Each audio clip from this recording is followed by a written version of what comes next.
భారతదేశము అనేక సాంప్రదాయాలకు నిలయము. అందులో మకర సంక్రాంతి పండుగ విశిష్టత వేరు. సూర్యుడు మకర రాశిలోకి వచ్చే ఈ పండుగ ప్రజలందరూ జరుపుకుంటారు. ఆయుర్వేద శాస్త్రంలో ఈ పండుగ ఆరోగ్యానికి మూల చిహ్నంగా చెబుతారు.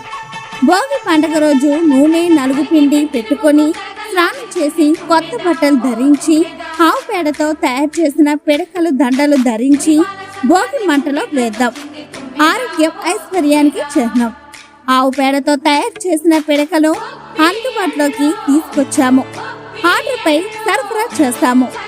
మీకు మీ కుటుంబ సభ్యులకు, శ్రేయభిలాషులకు, బంధుమిత్రులకు భోగి సంక్రాంతి కనుమ శుభాకాంక్షలు.